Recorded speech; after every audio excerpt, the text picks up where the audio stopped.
Harry, Geordie Prepper here, and welcome to another Prepper's Perspective. We've got a previous guest on the show. He's back to entertain you all, and he was on the most popular episode, and I pretty much think you'll see why. Hey, welcome, Prepper Rabbit.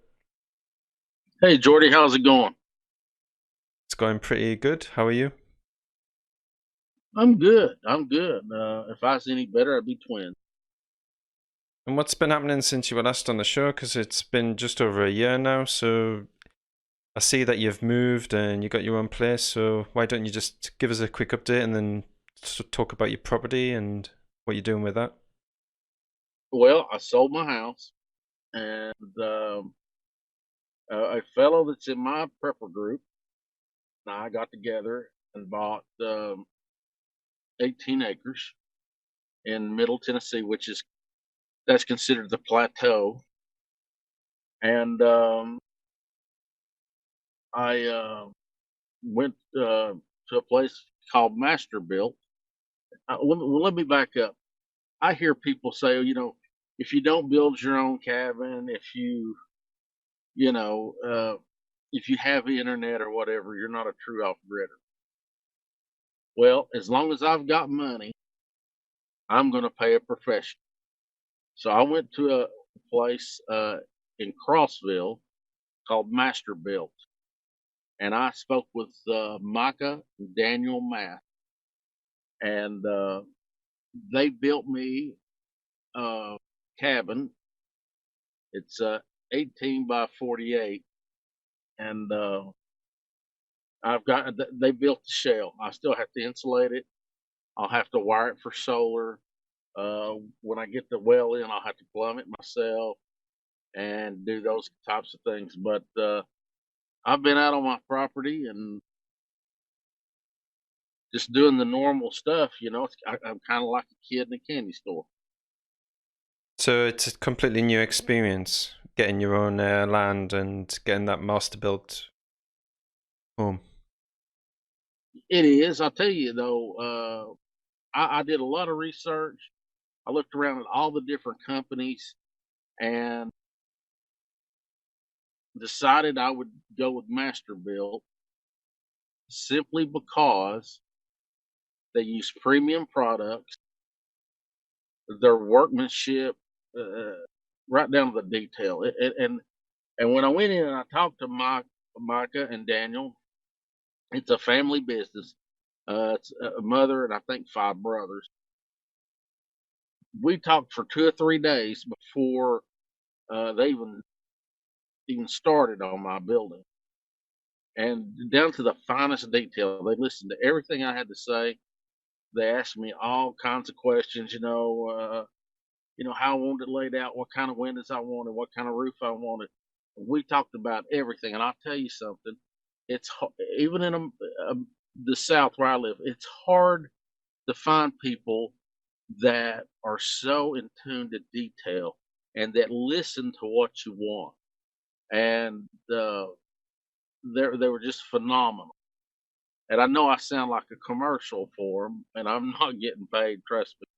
But these guys, I would have to say, are the best at their craft, and I'm just tickled to death with my building. And how far did you actually move? Did you take anything with you? Did you store anything or? Well, I had two storage units, and I threw away a bunch of stuff when I sold my house because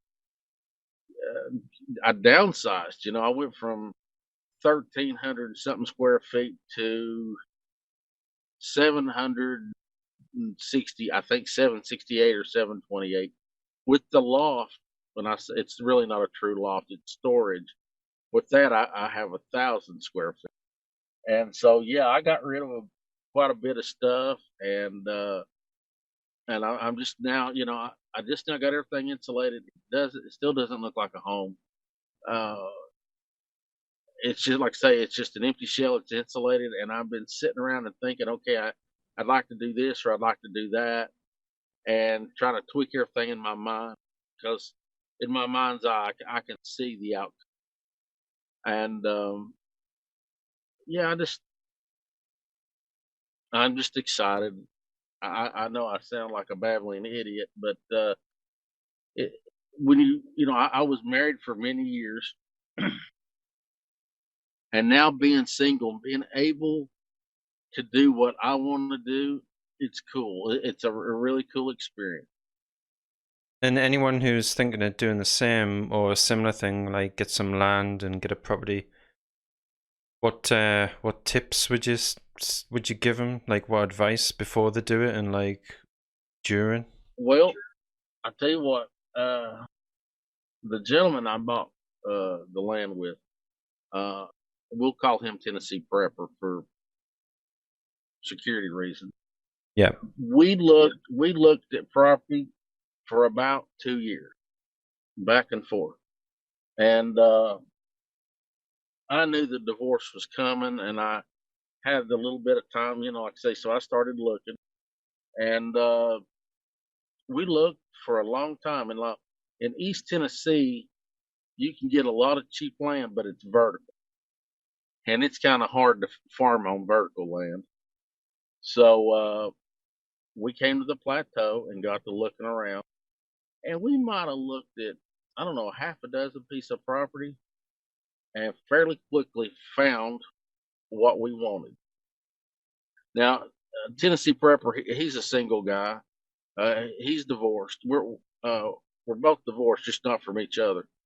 So uh, we had a criteria. Did it have with the? Does it have water? Uh, does it have an abundance of trees? Was the land flat? What? Where's the water table? Uh, what kind of wildlife is around? How many? Is there any state parks? Is there any federal parks? How close would we be to a military base? And see, and where we live, we were from Knoxville, in the Knoxville area. Well, that puts you right beside Oak Ridge, and Oak Ridge still builds nuclear weapons. All right. So, of course, all their real important stuff's underground, but you got to think about, well, what if there was any fallout? Which way would the fallout go? Well, being on the plateau, the fallout wouldn't to us. It would be going away from us. And you asked me how far I moved. I think roughly I'm 80, 84 miles, something like that, maybe 85 miles away. So has that changed any dynamic with your prepper group? You know, if people are thinking of getting a place, it might be further away from where they are, and you get established, you get like in a group, and then if somebody from the group moves away, or if you're the one that moves away, like, has it changed the dynamic of the prepper group at all? No, not really, because everybody that is important knows exactly where I am, and they all know that they're welcome. And And they can reach you just as easily, can they? yeah, an hour or so. Yeah, if they put it in the wind, and or as we say down south, put the hammer down and come on. Yeah, they can make it. Yeah. They might have to drive around Oak Ridge, but you the quickest way is to come through Oak Ridge. So if and listen, the chances of anything happening in Oak Ridge is about zero, because all their stuff is so far underground that if anything was to happen, Oak Ridge, it'd be a sinkhole, because uh, it would all be buried. But anything else, yeah, we can be reached. And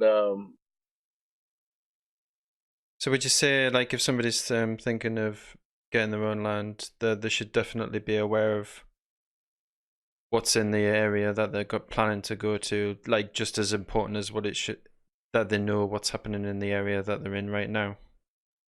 sure, because, well, like I said, we took Oak Ridge into consideration, so we got outside of the fallout area. Uh, like in Tennessee, in the area I live in, we're close to Kentucky. There's two military bases in Kentucky. Uh, are they fairly close? Sure. But I don't fear the U.S. military. I don't ever think that the military would ever go against their own people. That being said, uh, I'm not out what you'd call in the sticks. I'm not so far out I can't get into town, but I am in a town where even if the people aren't what you call preppers, they're very like-minded, and the, they would make preparations if something was to happen anyway. It's important to think about the community then, where you're going as well. Yeah, because okay, city and country folks will look after one another. Where city folks, they might care about their next door neighbor, and that's about it. You don't know who lives down the street. Where I am, I've met about all my neighbors within a square mile, but there's not that many either. Uh, but literally, about every other piece of property where I am has got a pond, and I don't mean a little pond, a big pond. Um, you know, 20 yards across, 40 yards across. You know, uh, 10 feet, 10, 20, 30 foot deep. So there's water everywhere. Everybody's got livestock. They all have cows, horses, goats, chickens, guineas. It's you'd be hard to starve. It would be really hard to starve, and everybody will come and help you. Yeah, that's great. Sounds like a really nice, friendly place, which is sadly in decline. And talking about looking after your neighbors, I mean, even looking after your neighbor is a declining trend, I think, to be honest. Well, the big thing in the country is there's not that many people, so they have to look after one another. Yeah. So, when your closest neighbor is a quarter mile away or a half mile away, and something happens, your next door neighbor is, that far away. You have to really count on one another, and that was the one of the biggest reasons the country appealed to me because I'm all about helping my neighbor. It's like I run a prepper group, so I'm all about helping people when it's possible and helping people that are willing to help me. I guess in the city, people have everything on the doorstep. They don't really need to go to their neighbors for anything, but should anything were to happen, they're not gonna be as they don't have anything to help them. Whereas in the country, you've got that good community spirit, and people will help you. Well, I think a lot of that is people in the city are so busy and they work 5, 6, even 7 days a week, and they're so tied up in their lives. This is one thing. I've got buddies that don't prep, and for what you can spend, let's say on a 10-day vacation, you could really prep pretty good. But I got one friend that sticks out. He always says, "Well, he thinks it's silly, blah blah blah blah. But if anything happens, I'm coming to your house." And I've told him repeatedly, "Don't come to my house. There's nothing there for you." I love him, do anything for him. But in a situation like that where I've tried everything in the world to get him to prep, he's had the same opportunity as I have. And I've got just enough food to feed me. So, yeah, I think the people of the city um, run around worrying about keeping up with the Joneses. They'll buy that new truck, or they'll take that 10-day vacation that costs them 20 grand, or they're so busy watching football and baseball and all that, worrying about somebody's stats versus taking care of business at home. Yeah, I think it could be partly down to the environment you're in, because if you're in the country, then you're more likely to get involved in what's happening in the country. But Maybe if you're in the city, then you just get caught up in the flow. Yeah, well, there's more to do in the city, of course. And the little town I'm near, I, I'm not kidding you. At 10 p.m., nothing is open. Nothing at 10 o'clock at night. So if you don't get it before 10 o'clock, you ain't getting it. Yeah, I mean that it used to be like that years ago here in England when shops weren't open on bank holidays, they weren't open on Sundays. Literally everything was closed, and then as the years have gone by, we've got more convenience, which is open for a lot longer hours, and we've got like a generation that's got entirely used to that. So even like if a local shop closes down in the city, then they feel really inconvenienced because they have to go like 1 or 2 blocks further down to go to the another branch of the exact same store. Sure. Yeah, people are here in America, or we're like you said, England. They want it now. They don't want to wait. They think everything should be at their fingertips. And I'm just going to tell you what. When I step out of my door, it's pure silent. And it's an older gentleman. And I say older gentleman. I'm not that old.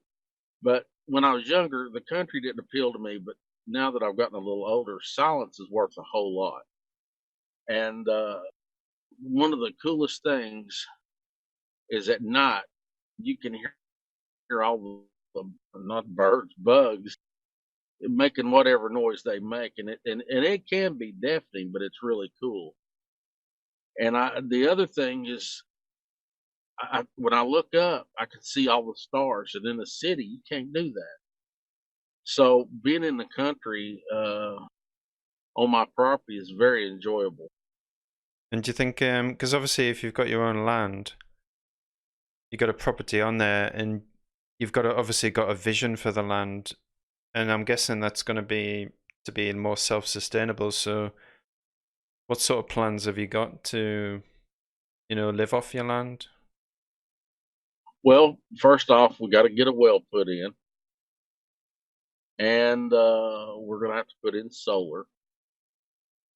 And like my partner, he lives a state away. He lives 6 hours away. So I'm like an off grid contractor. And he says that, he trusts my judgment, but everything I do, before I do it, I call him and say, hey, I want to do this and this. And we discuss it. And then he'll give me his opinion. But yeah, I mean, we at some point we want to be. I mean, get chickens and guineas, and you want in the country you want chickens and guineas because there's ticks and stuff that you don't want to fool with, and they'll eat them, and that's a great thing. But eventually, Tennessee Prepper wants to get goats, and I want cows. I really like steak and hamburgers, so I want a couple cows, and of course we'll have to get pigs because we both love pork chops and bacon, so you got to have pigs for that.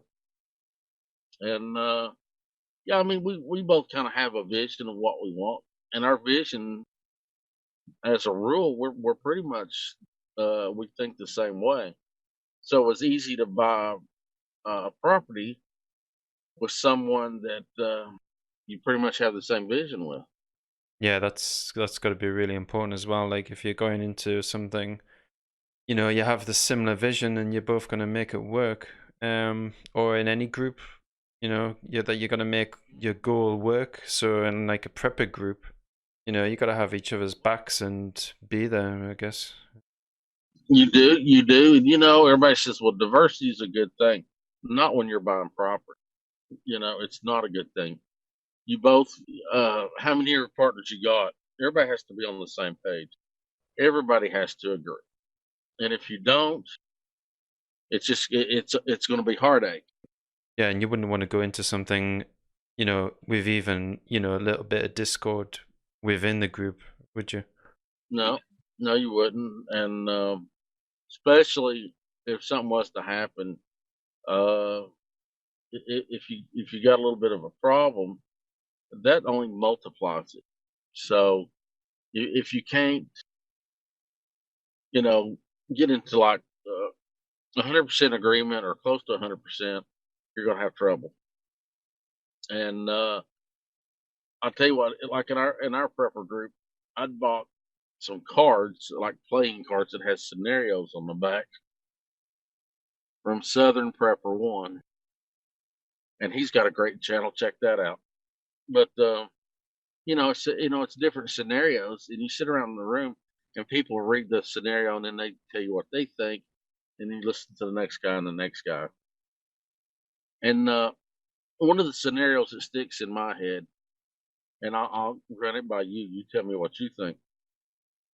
So, like you're out in you're with your prepper group, you have your community set up, and maybe a man and a woman with a young child stops and says, "Hey, can you help me? Can you take us in?" Maybe he's got a skill or she's got a skill that you could use. Well, that's great. Let's say they're there 6 months, and then they decide, well, they want to move on. You let them leave? And my thinking is no. And I'll tell you why. They know everything about you. And if times, I mean, we're talking end of the world as we know it, really, really bad stuff's going on. Well, if they ran into a group of marauders, they wanted to know about our community. All they'd have to do is threaten, let's say, their child. Well, they would tell everything that they knew, and then you and your group would be in peril. So, as we went around the room, majority, pretty much everybody in the group said the same thing. It was like, no way, they can't leave. Which would be a horrible thing to say, uh, but that was the scenario, and that's what we came up with. Right, yeah, I think I know the cards that you're talking about, and they're actually quite a good tool. Like, say you're trying to convince or even judge whether you'd like to have people in your group, then you can use these cards to gain their opinion before you invite them into your group, and make sure you know that they are on like a similar sort of page or they have a similar sort of moral compass. Um, You're right. so tools like that, you can judge people's opinion and whether they'd be suitable for your group before you actually let them in your group. But these sorts of things didn't really exist until very recently. That's true. Like a prepper card game. I mean, who would even think to make a prepper card game? Not as never mind distributing it and putting it for sale. But now we have got that sort of thing. Well, the good thing is you can play the cards, and they don't even know that you're really That even you, looking at them. You know? or that you're even a prepper. You could just turn up and say, "Oh yeah, I've got this game," Yeah, and because people like talking. they do, and it's kind of like The Walking Dead, the TV show. Yeah, I know a ton of preppers that watch it. I don't watch it. I don't like. I'm probably the only prepper that doesn't watch it. But to me, it's so far fetched.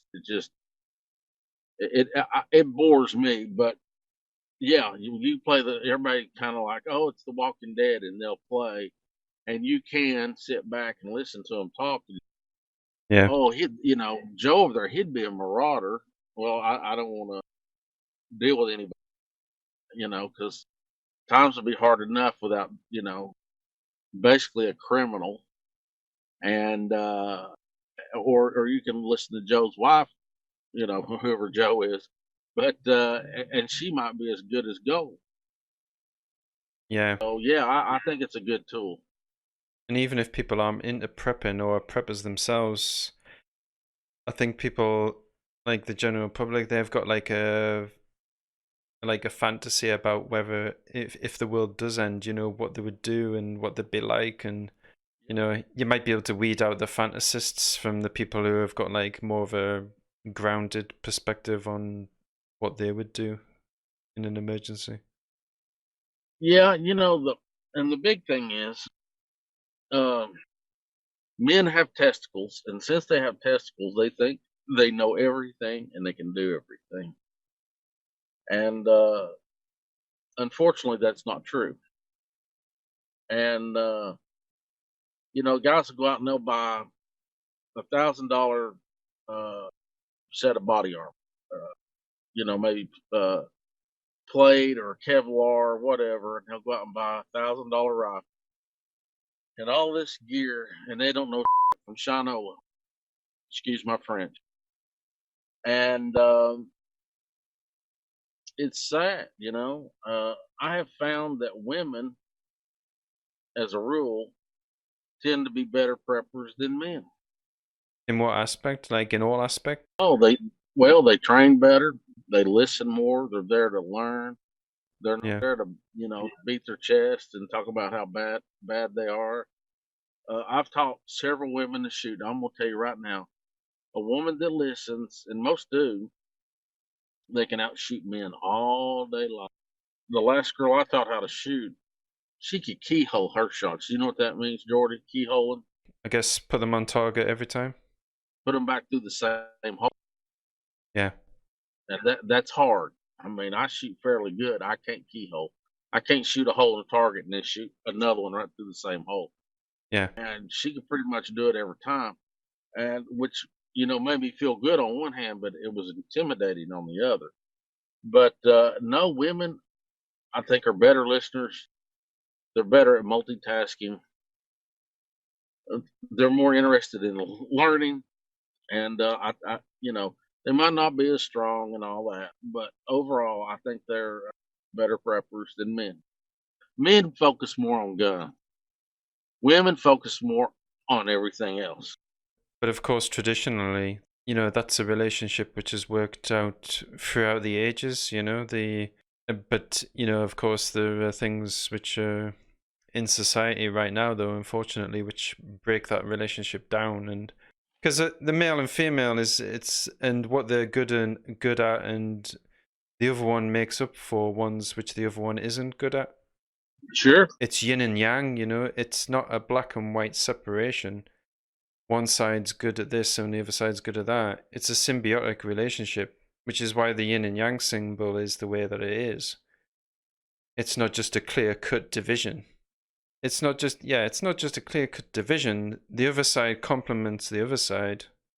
And then as a whole, they're able to survive and go forward. I'm getting ready to. I realize what I'm getting ready to say. I'm getting ready to piss off a bunch of people, and that's okay. But when relationships are two mommies, two daddies, that's not going to help you in the sense that we're talking about. And that's going to upset a bunch of people, and that's okay. Because in America, of course, I realize this is going to go further than America, but in America, we're all entitled to our opinion. And my opinion, just like everybody else's, is worth about 2 cents. If you listen to my videos, at the end of my videos, I always say, hey, more videos coming soon. God willing, and the creek don't rise, that's my 2 cents. And what I'm trying to tell everybody is, hey, this is only my opinion. But in my opinion, you're right. Society has changed so much that you don't have the dynamic of the man and the woman in a lot of relationships, and I think those relationships will suffer in a grid down situation.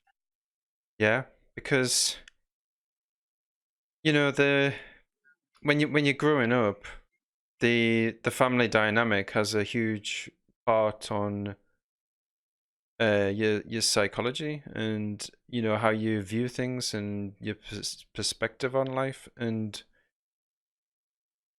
it determines who you are.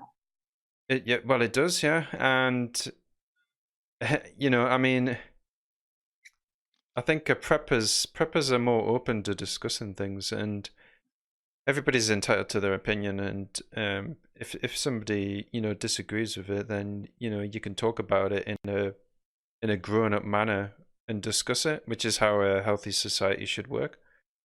Well, unfortunately, in this day and age, especially in America, if your opinion differs, you're a racist, or the other side doesn't want it. They won't even entertain it. But to me, that shows lack of maturity.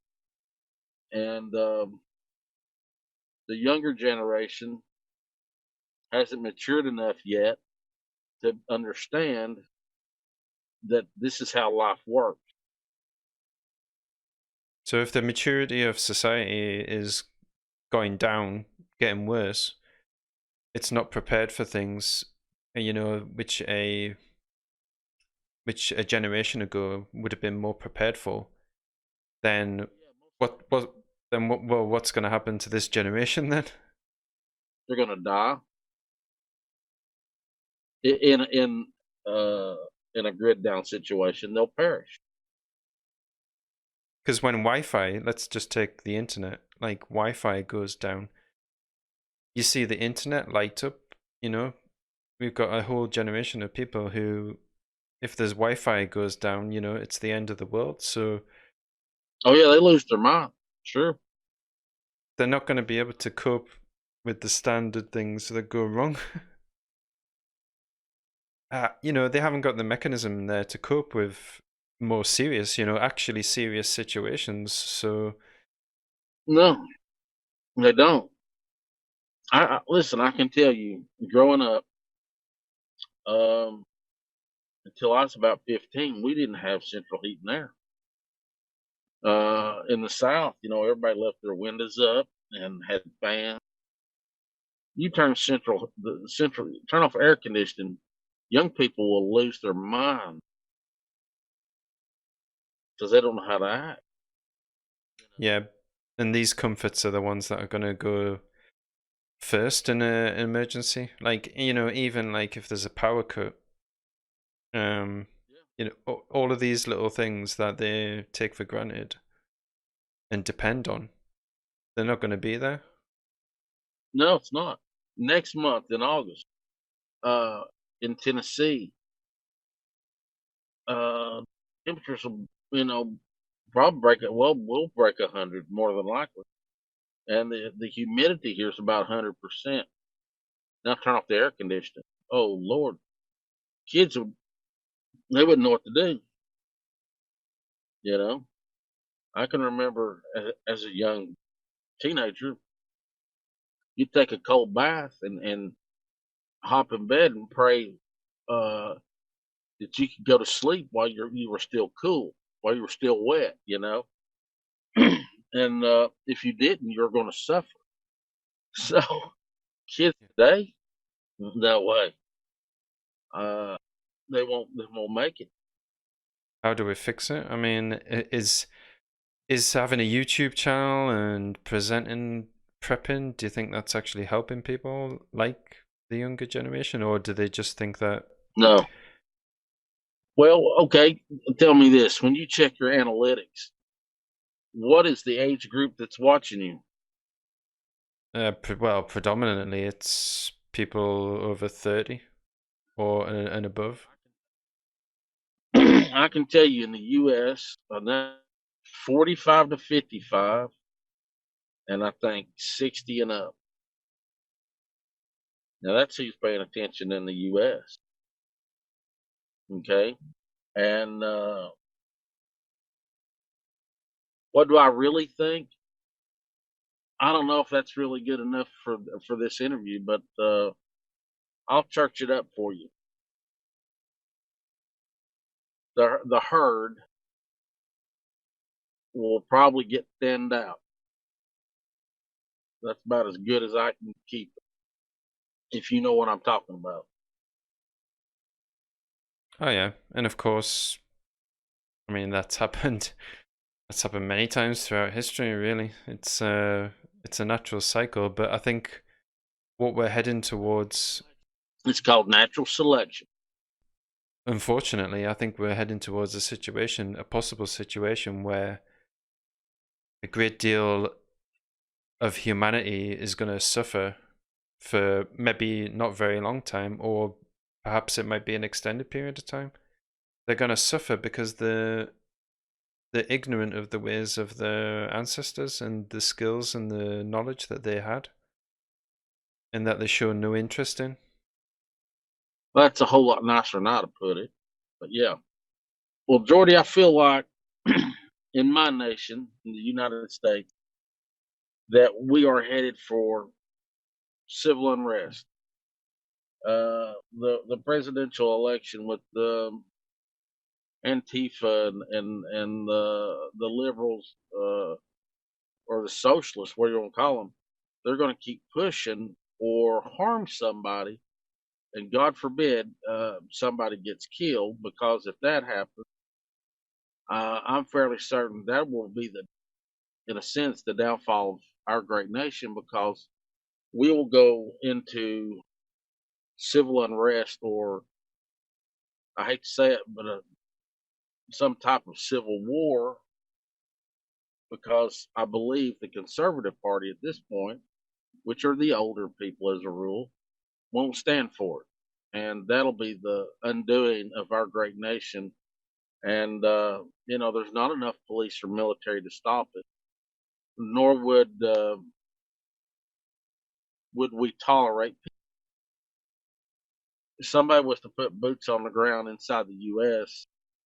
Uh, it'd be a very horrible thing. Yeah, it would be, and of course it would be unconstitutional as well. So It would be, and then it would be an all-out war at that point, where somebody would be coming and thinking that they were helping.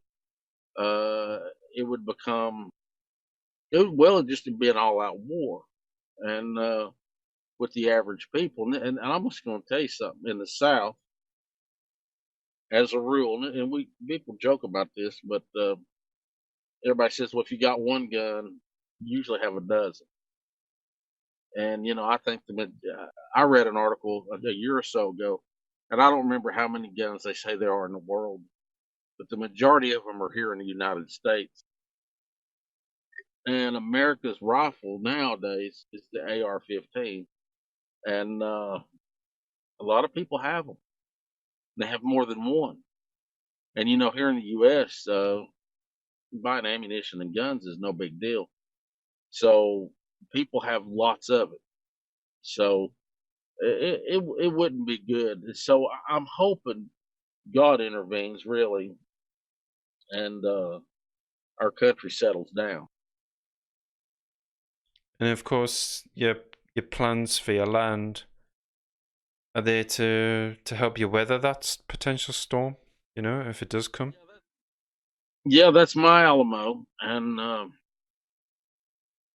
for me to leave there, it would be, it'd have to be a forest fire or something like that. But that's my Alamo. I'm being 80 miles. Well, I'm kind of in between a couple, Knoxville and Nashville, which are both big cities.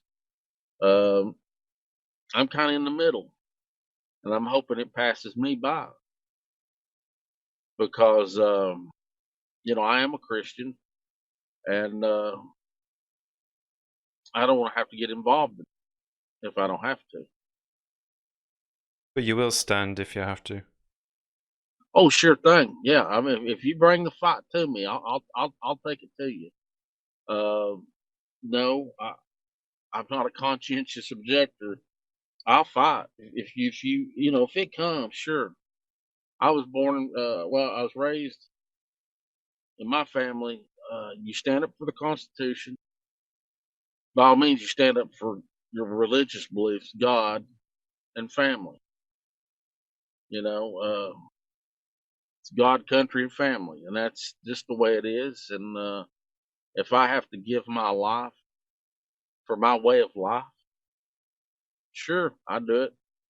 I don't have a problem with it. I'm not a young man anymore. I'm not old, but I'm on the downside. So uh, I'd like to live to be 100, but if that doesn't happen, I'm okay with it. I know the Lord will be waiting on. Do you think people, because we were talking earlier about a generation that is very ignorant of their ancestors' traditions and skills, and and everything. I mean, do you think as preppers we definitely, I mean, personally from my perspective, I take an interest in things which people, these generation these days, they tend to just ignore completely. But do you think that we need to take more of a stand because there is this lack of interest? Yes, that's the problem. Like here, we call it the silent majority. The conservatives. Uh, the problem is, for years and years and years, uh, the conservatives would. But it's kind of. Oh, let me back up like this: the liberals, the Democrats, are like a little chihuahua, always nipping at your ankle. And everybody say, just ignore them; they'll go away. Well, we've ignored it so long that the Chihuahua has turned into a Saint Bernard. It's the bull in the middle of the room. So now we got to deal with it. And how do you deal with it? Well, everybody's trying to do it the right way. And, like we elected President Trump, and in my opinion, he's probably one of the greatest presidents we've ever had. A lot of people, the liberals hate him. Well, I wasn't a big Obama fan, but I dealt with it. I didn't say, well, if Obama gets elected, I'm leaving the country. I just had to deal with it. But the big problem is these young kids, they're going to keep pushing, like you see on YouTube or whatever, somebody's wearing a MAGA hat, Make America Great Again. And the young kids will jump on them and beat them up and kick them and all this. Well, that only happens in gun free states. Because if it happened where I live, well, there'd be a bunch of kids get shot. And justly so, but I'm afraid these young people, they're so brave because we just keep letting it go, letting it go. It's just like a young kid, a spoiled brat. If spare the rod, spoil the child. Well, we've spared the rod so long that they think they're invincible, and we're just going to take it and take it and take it. Well, the problem is, at some point, somebody's going to jump on the wrong person or do something like that, and somebody's going to get killed. You think it'll be an escalation potentially? Because Yeah, so if we've got people, not just preppers, but people who come from a very traditional point of view that you should preserve and defend your country and all that it stands for and what you personally stand for. Those sorts of people are like getting viewed as like it's from an extreme perspective that to want to defend your culture and your way of life. So how are we going to get around that, or is it even possible to get around it? let me see if I can put this as politely as possible because this is a G-rated interview. The older generation, 40 and above, and then all the veterans we have. At some point, we're not going to take it anymore,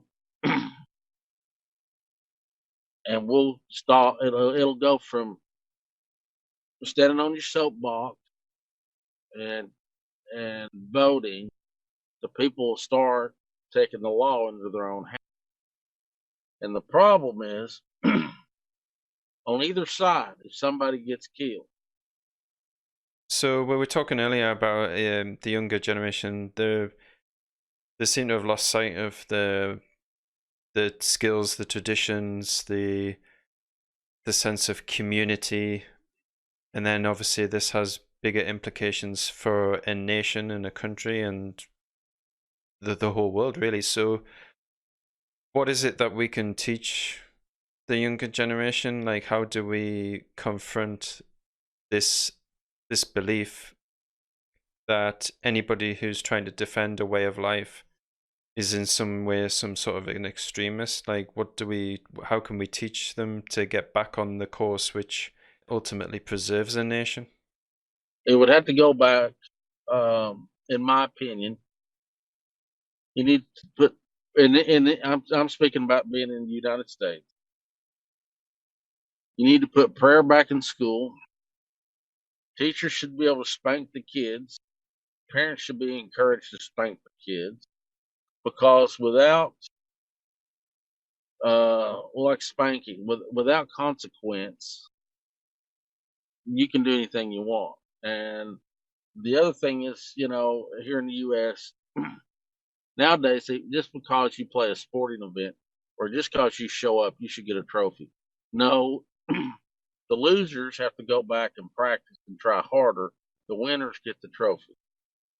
Uh, the other thing is we need to get away from idolizing guys that play sports. You take these people and you turn them into little gods, basically, and kids want to emulate them. Well, see, that goes back to school. If like the athletes, when they go into elementary school, if they're not taught respect, the difference between right and wrong and how to treat people, as they get older, they think they're special and they act a fool and they think it's okay. So America as a whole needs to turn back maybe 30 or 40 years and start over again, where you say the Pledge of Allegiance, you know what it means. You sing the Star Spangled Banner, you know what it means. I tell you what, I was in a barbershop a couple of years ago, and this little kid, and I'm thinking he's probably 7, 8, 9 years old.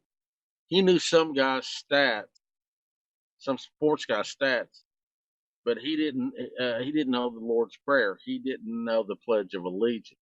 So, and then when people say, "Well, I don't know what's wrong with America," well, shoot, yeah, I mean,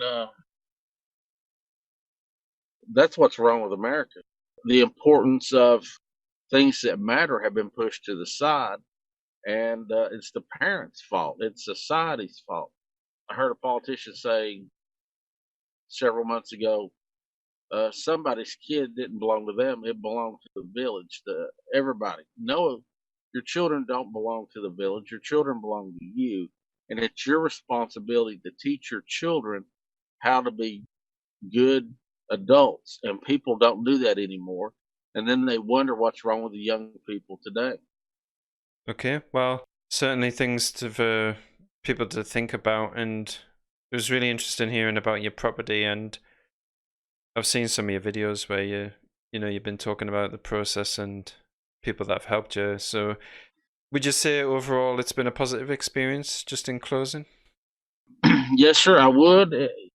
You know, you can either say my glass is half empty or my glass is half full. As long and look, there's days that my glass is half empty. I'll be honest. There's days that I hate life. It'll be so hot that you can't stand it. But you like me, uh, when I lay down the evening, and I pray to the Lord, and I always have to thank Him for the opportunity that He has given me, because there's not many people my age can say they're mortgage free. Uh, I don't have a utility bill. I don't have. Um, well, okay. In Knoxville, where I live, my land taxes were about city and county taxes. I think were about $4,000 a year. Now, I believe the land taxes where I am for a year is $136. That's a huge savings in itself. So it's whatever you want to make of it. You can stay in the rat race, and America society is designed to keep you in debt. And you can either, I mean, if you buy a house, by the time you pay it off, you're getting ready to retire. So every penny you're making, you're putting back into your house. What I did is I sold my home. I tell you what, I bought a 1,300 square foot house almost 25 years ago. Paid $50,000 for it. You can't do that today. Today, well, if you did, it'd be nowhere you wanted to live. And by the time I paid it off, and I'm guessing, I'm thinking it was going to be like 160. You think about that. Paid 50 for it. Time I'm done, it's 160, 150. I sold it. I paid off my bills and bought land and bought my little house, and I still got a little money left. And is it a positive experience? Yes, sir, it is. Even with needing solar, a well, and all these things, I'm still today in better shape than I was when I was living in the city. So I can't imagine why anyone would want to be part of the rat race. If you can get out, uh, it might be a little inconvenient for a little while, or it might be harder for a little while, but you got to look at the savings. By this time next year, my house will be complete. I'll have animals. I'll have all the things I need. And I don't have to work 6 days a week. I don't have to I don't have to scrimp and save. All the if I want to step on a plane and fly to England to meet Geordie Prepper, I'll have the money. Or if I stay in the rat race, I'll have to work every waking minute, and by the time I retire, I'll be ready to. They'll probably shoveling dirt over. All right, Prepper Rabbit. Well, it's been really interesting, Prepper's perspective with you. And if people want to go to your channel, I'll leave the link below, because it's been really great to see you get your land and developing it. And it's going to be great to follow the progress of it. So if you guys want to go down and check Prepper Rabbit's channel out, the link's below. Well, Geordie, I tell you what, I had a good time doing the first interview, and I'm very pleased that you thought enough of the first interview to have me. And I wish we'd do more of these. I'll just be honest, I thoroughly enjoy it, and you do a great job with your channel with the Prepper's Perspective. I cannot believe you really by now you should have 1 million subs. I think it's top notch, and more YouTubers need to get interviewed, and I'm sure you'll get around to interviewing other people. I think this is a very informative way to get people's messages out, because, like with my channel, I truly try to help the beginner. Yeah. I'm not. I try my best not to get off technical, and I want to help the beginner, the people that are just starting out. Those are the people I want to reach. And with your channel, you uh, uh, you have to reach 100,000 or 1 million more people than I do. And I believe in the future, with the way you're going uh, in the prepper community, you're going to be famous, because I can tell that you care so much and you put so much effort into your videos. And I'm jealous. I'll be honest, I'm jealous. But I just can't say enough about you, brother. And I truly appreciate the opportunity to come on Prepper's Perspective for the second time. And I want to thank you very much. And thank you, sir, for joining. It really is a pleasure doing these things with you. So thank you very much. And thanks everyone for listening. This has been Prepper's Perspective with my special guest, Prepper Rabbit. And be safe and prepared, everyone. And I'll see you in the next video or episode of Prepper's Perspective. And if you'd like to be on Prepper's Perspective in a future episode, I'll leave the information below. You can just contact me and we'll set up a date and a time that's good for you. Be safe and be prepared.